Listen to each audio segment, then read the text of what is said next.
Good evening and welcome to the Legends Edition, coming to you live from Broadcasting House on a rather wet Nairobi evening. My name is Edmund Mudibo, and top in this bulletin.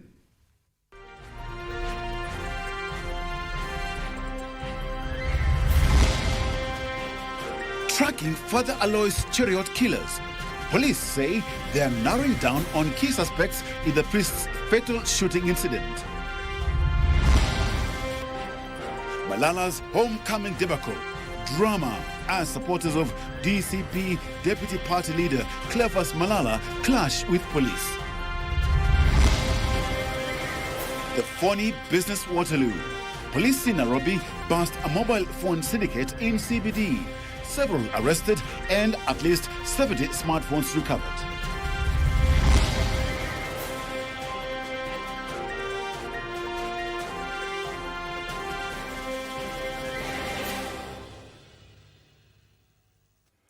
Karibu, our sign language interpreter is Lucy Maura. Chaos erupted in Kakamega town as alleged supporters of Cleophas Malala clashed with the police officers. Fracas broke out after police, who had barricaded the road leading to Kakamega town from Amalemba, lobbied tear gas canisters to stop the crowd who had gathered for Malala's homecoming ceremony from accessing the town. The Democracy for the Citizens Party Deputy Party Leader, who was among the opposition leaders caught up in the melee, vowed not to relent in what he described as a journey towards liberating Western Kenya from political suppression. DCP! DCP! It all began in Amalemba area in the outskirts of Kakamega town. Mimi, munavyojua, mimi nilikuwa mstari wa mbele, hakuna shida. Hawa ni polisi. Supporters of the Democracy for Citizens Party Deputy Leader Cleophas Malala turned out in their numbers for his homecoming rally along the Kakamega road. The roadside meeting would quickly degenerate into chaos minutes after the opposition leaders began addressing residents along the road. A contingent of police officers who had barricaded the road leading to the Kakamega CBD swung into action, lobbing tear gas in an attempt to disperse the crowd from entering the town. The situation deteriorated into chaos, forcing traders to temporarily shut down their businesses. Malala's supporters engaged in running battles with the police. Speaking shortly after the melee, Malala slammed the action by the police, alleging it was an orchestrated move by the government aimed at silencing dissenting voices in the country. Polisi wanatumika kulipiga na kupiga watu ambao hawapendi serikali ama wanaenda against serikali. Tungependa kusema, we shall not fear. We shall continue fighting for our people and we shall liberate this country. Malala, in the company of other DCP leaders, maintained the opposition will not be cowed in what they said is a journey towards liberating the Western region from political suppression. Mimi kama deputy leader of the DCP party, nimesema hii ndio mwanzo ya kukomboa watu wa mkoa wa Magharibi. Tutaendelea kukaa na wananchi, tumeamua kuja ground, na hii ndio mwanzo wa chama cha DCP hapa mkoa wa Magharibi. John Kahiro for Legends Edition. Still in matters politics, National Assembly Majority Leader Kimani Ichung'wah has rubbished claims that the government is seeking Kenya's approval through tokenism. Ichung'wah was in Tigania West Saturday, called on Kenyans to support the Deputy President Kithure Kindiki, even as they threw salvos at the former Deputy President Rigathi Gachagua, faulting him for allegedly playing the treble card. Gladys Mungai with details of the political landscape this weekend. Saturday in Tigania West, Meru County, National Assembly Majority Leader Kimani Ichung'wah pitched tent in the area. It is here that Ichung'wah dismissed claims the government was riding on tokenism to endear the public. Wale ambao wanasema empowerment programs sijui nini ama nini ni watu ambao hawaelewi. Hawakuelewa manifesto ya UDA na Kenya Kwanza ambayo tulikuja tukaomba kura hapa Oro Stadium. Zilikuwa hapa Oro Stadium. Si Rais William Ruto alikuwa hapa.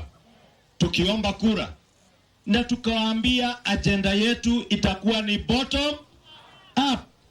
His sentiments coming in the wake of queries by government critics over the source of funds used by senior government officers during county tours. Wakati unaona naibu wa rais Kithure Kindiki ameanza kufanya ile kazi ili kushinda wewe, unaanza matusi kwa Kindiki.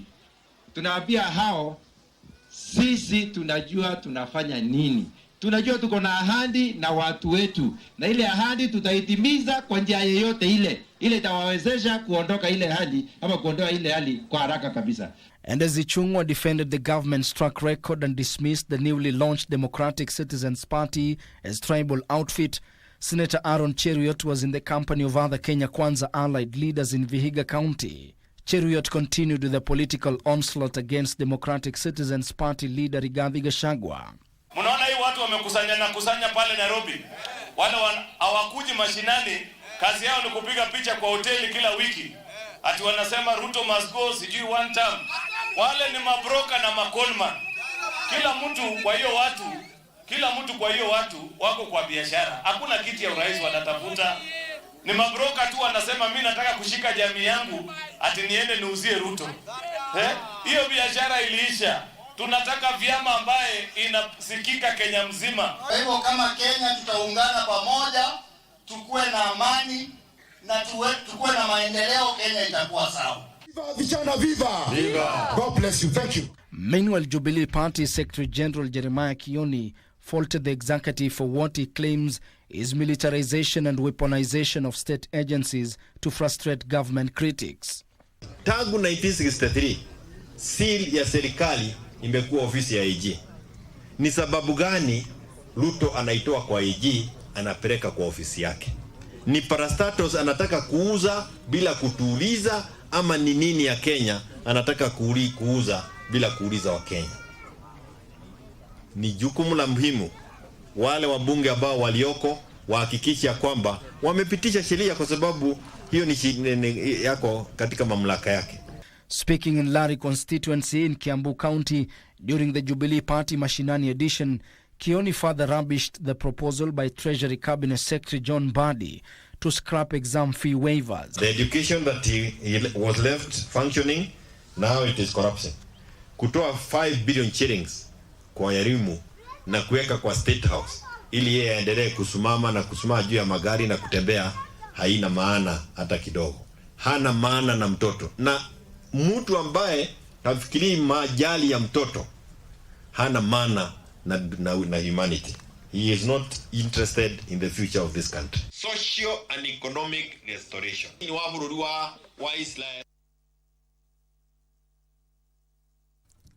Interior Cabinet Secretary Kipchumba Murkomen has vowed to intensify the government's crackdown on bandits who in recent days have shifted from cattle rustling to killing innocent civilians. Speaking while condoling with the family of the late Father Alois Cheruiyot Bet at their home in Chepselegai village, Kibilibwen Division, Nandi County, the CS pledged to ensure the killers are apprehended. He assured the local community that the government will restore calm for the region, even as leaders and residents mourn a man who preached peace but paid the ultimate price.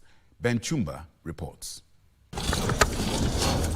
It began as cattle theft raids across the country's volatile north, but now it has taken a deadlier turn. Father Alois was not a soldier.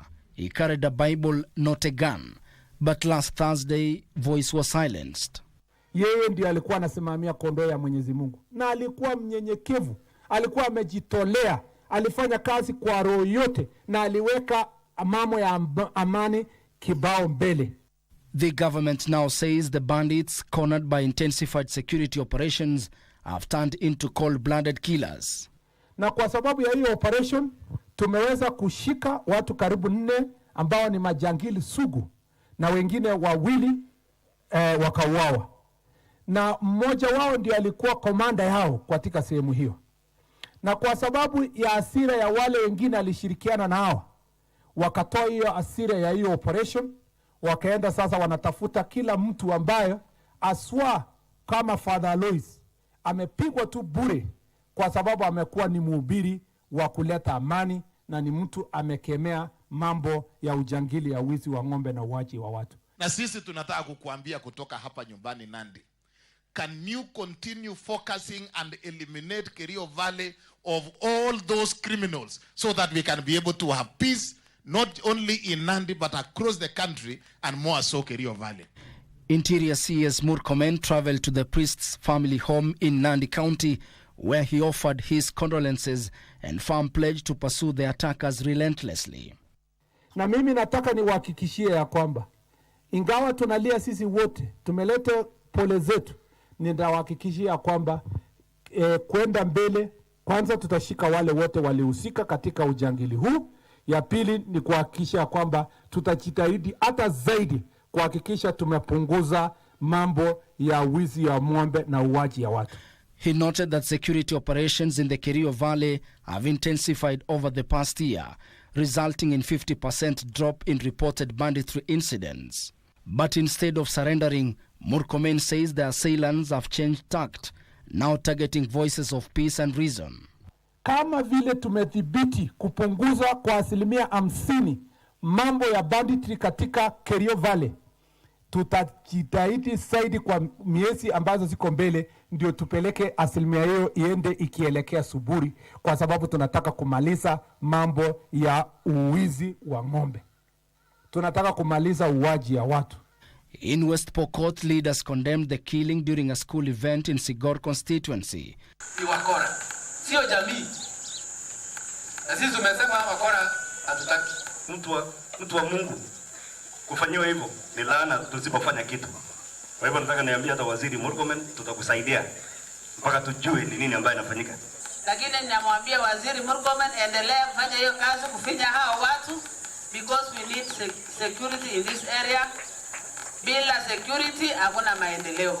Tutasikia sasa kwamba serikali itafanya kila kitu, kila juhudi wale kupatikana. Wamekuwa wakifanya nini?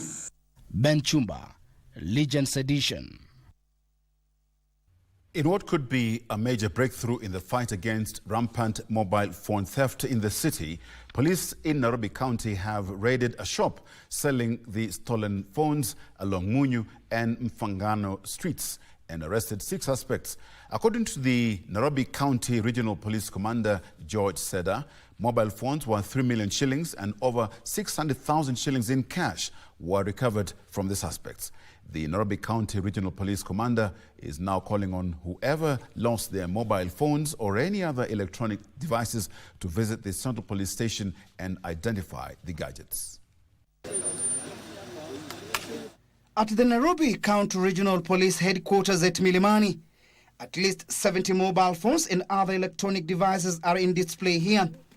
The electronics, among them smartphones, were recovered after police and detectives raided a mobile shop, reportedly selling stolen gadgets along Munyu and Fangano Street in CBD following an intelligence tip-off. Would want just to build your trust in ensuring safety prevails totally within this town. That's why when you neutralize such kind of criminals, we'd want to have a scenario whereby even if you're in town, you will be talking their phones without having any fear of being snatched from you by these other the criminals. 6 suspects, among them the owner's shop, have been arrested and are in police custody. The only other 2 gentlemen who are snatchers, whom we bumped on as the officers were on this serious crackdown. The other 3 gentlemen who are also receivers, we deem they are receivers, but purportedly they are saying they are repairing the phones. But overall, you can see here there's another 614,000. These ones were received from the gentleman who is totally the receiver. So the 614,000 plus 77 phones were from one person. Nairobi Regional Police Boss George Seda saying detectives are in hot pursuit of more suspects in the syndicate, which he said has been rampant in the capital city. Using the technology that we have, once these phones have been snatched from a person, we can only go get them when there is what we call activation, when they are active. Also, my colleagues whom we are working with, let's continue exploiting the intelligence using all other resources that we have at our disposal to ensure we nab all these people for the public to be safe. He has in the meantime urged those who might have lost gadgets through theft to visit the Central Police Station to identify them. KTN News anchor Zubeida Kananu has been re-elected as the president of the Kenya Editors Guild. Kananu garnered 72 votes against her only challenger, Citizen TV's Yvonne Okwara, who got 58 votes in the virtual elections held on Saturday. KBC's assistant editor-in-chief, Millicent Awor, has been elected unopposed as the council member for television, with KBC's radio editor Agnes Mwangangi winning the position of council member for radio. The elections had a voter turnout of 96.3%. After being postponed a month ago owing to the lack of quorum, Kenya Editors Guild held its elections on Saturday via virtual platform. The KEG elections 2025 are officially closed. KTN News anchor Zubeida Kananu emerged the winner, retaining a position as the president of the Kenya Editors Guild. Kinyang'anyiro hiki hakikuwa cha kujenga uadui au kuleta migawanyiko. Congratulations, Zubeida. She garnered 72 votes against her only competitor, Citizen TV's Yvonne Okwara, who polled 58 votes. As you all know, this has been a very spirited campaign, and while I may have hoped for a different outcome, I accept this result with grace, and I remain proud of the message that we carried in this campaign. That is one of renewal, of credibility, and of collective purpose.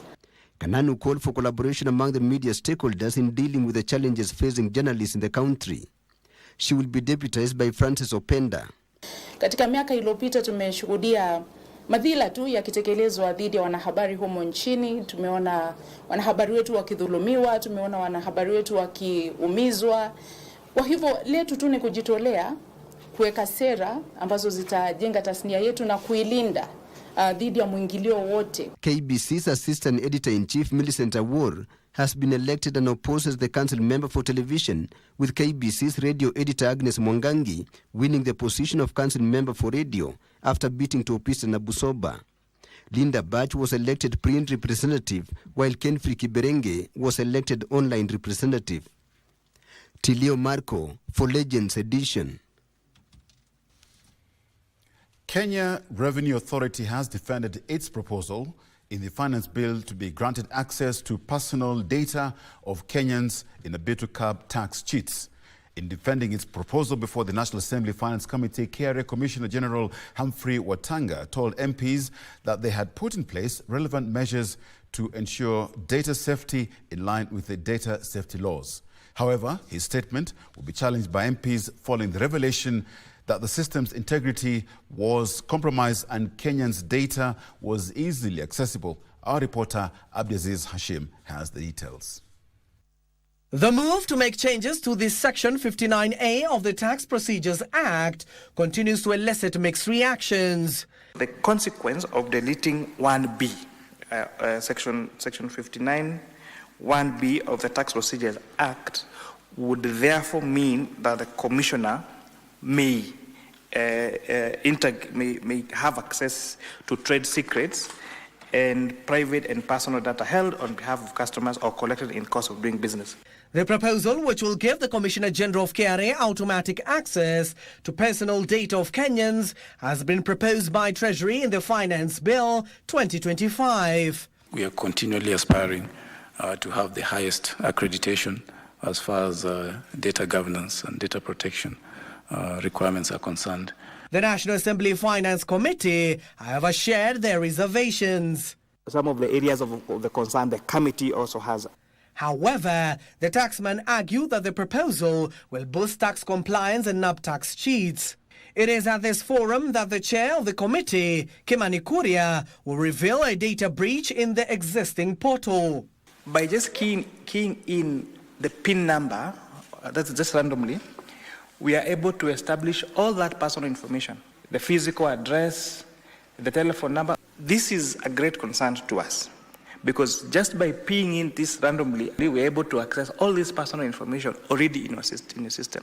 So if you grant the powers that you seek here, how would you guarantee Kenyans that their data will be protected if already all that data will be available online? The objective is not to open and unveil data from our side to any other party. But for us to be able to acquire the data that is necessary for purposes of tax adjudication or tax assessment. And we are audited by the Office of the Data Protection Commissioner regularly to just ensure that the data held in the KRA systems is not for external consumption, just for within, just to facilitate KRA to achieve its mandate. Triggering concerns on the integrity of Kenyans' data. KRA officials were hard-pressed to explain why it was easy to access data. But don't you think that is a huge data breach? Because my physical address, my telephone number, my email address should not be data that should be available to any other person. Yes, that's very true, Chair. In terms of addressing that, this is the reason why we are implementing the data minimization strategy. I think here you have to own up to the responsibility that this is a breach and promise correction. Yes, Chair, I think that's a critical point of action, and I think we'll fast track that, we'll prioritize that. Yeah. And actually, we've given them up to the end of the day to make sure that they fix that bug. At the same time, the authority dismissed the claims that companies were closing shop owing to high taxes. KRA targets to raise 2.9 trillion shillings for the financial year 2025-2026. The committee is set to embark on a public participation exercise in 10 counties before tabling their report in the National Assembly. Over 200 stakeholders are expected to appear before the Kuria Kimani-led committee starting Monday. Abdiaziz Hashim for Legends Edition. Thank you, Abdiaziz. And it's 20 past the hour, and it's time for first break. Stay with us. Plenty more on the other side.